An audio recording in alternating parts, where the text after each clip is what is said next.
तो एक तरफ ट्रंप अपनी एक तरफा जीत का दावा करके युद्ध से बाहर निकलना चाहते हैं और दूसरी तरफ होर्मुज आज भी बंद है और ईरान की संसद ने होर्मुज पर टैक्स कानून लागू कर दिया है। अमेरिका के सामने दुविधा साफ है, अगर होर्मुज खोलने गए तो लंबी जंग में फंसने का खतरा है और अगर पीछे हटे तो दबदबे का नुकसान। इस बीच खाड़ी देश जंग जारी रखने का दबाव बना रहे हैं और ट्रंप ने उनसे भी युद्ध का खर्चा मांग लिया है। वॉशिंगटन के अंदर ही रणनीति बदलती दिख रही है। डोनाल्ड ट्रंप अपने सहयोगियों से साफ कह चुके हैं, जंग खत्म की जा सकती है भले ही होर्मुज पूरी तरह ना खुले। यानी जो इस युद्ध का सबसे बड़ा लक्ष्य माना जा रहा था वही अब ट्रंप के लिए प्राथमिकता में नहीं है। ट्रंप को समझ आ गया है कि ईरान को हल्के में लेना भारी पड़ गया है। अगर अमेरिका ने होर्मुज खोलने या खर्ग पर कब्जे की कोशिश की तो अमेरिका को बहुत नुकसान होगा और फिर लंबी जंग में पीछे लौटने का रास्ता भी नहीं बचेगा। इसलिए अमेरिका ने अब इस मिशन को महीनों में नहीं बल्कि कुछ ही हफ्तों में पूरा करके लौटने का मन बना लिया है। देखिए, होर्मुज को खोलने के लिए सबसे पहले समुद्र में बिछी माइंस हटानी होगी, जो कई महीनों का काम हो सकता है। इसके साथ हर वक्त नौसेना की गश्त रखनी होगी। ईरान की मिसाइल और ड्रोन हर जहाज को निशाना बना सकते हैं और सबसे बड़ा खतरा छोटी तेज नावें जो अचानक गुरिल्ला हमला करके गायब हो जाती हैं। यानी अमेरिका होर्मुज खोलने जाता है तो वो ऐसे ऑपरेशन में फंस सकता है जो महीनों नहीं सालों तक चल सकता है। अब जरा दूसरी तस्वीर देखिए, अगर अमेरिका पीछे हटता है तो क्या होगा? इसका मतलब जंग भले ही खत्म हो जाए लेकिन संकट खत्म नहीं होगा। होर्मुज पर ईरान का दबदबा बढ़ेगा और उसके बाद अगला कदम टोल सिस्टम, यानी हर गुजरने वाले जहाज पर कीमत बढ़ेगी।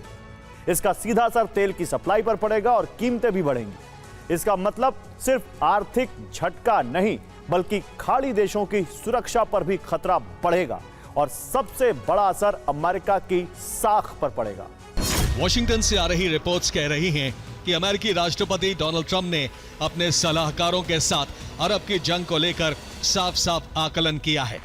अगर होर्मुज स्ट्रेट को जबरन खोलने की कोशिश की गई तो ये ऑपरेशन 4 से 6 हफ्तों की तय समय सीमा से बाहर निकल जाएगा और जंग बहुत लंबी खिंच जाएगी।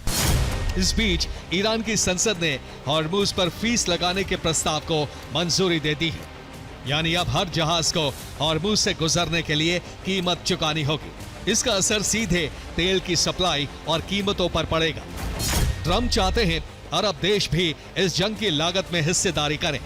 अमेरिका ने यह साफ कह दिया है कि यह लड़ाई सिर्फ उसकी नहीं है और इसका आर्थिक बोझ भी अकेले नहीं उठाया जाएगा। और इसी बीच खाड़ी देशों का दबाव भी बढ़ रहा है।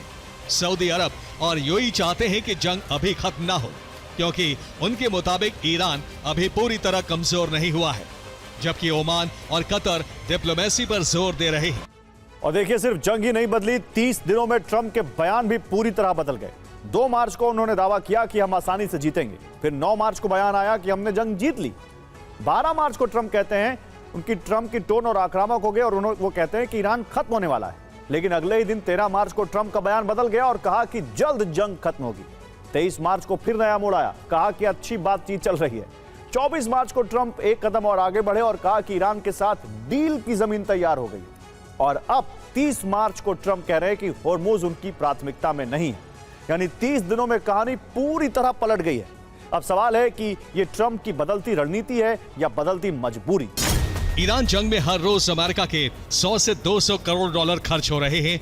अमेरिका ने कुवैत, सऊदी अरब और यूएई से साफ साफ कह दिया है, जंग जारी रखनी है तो उसका खर्चा उठाना होगा। इसके लिए अमेरिका ने 1990 के खाड़ी युद्ध की नजीर दी है।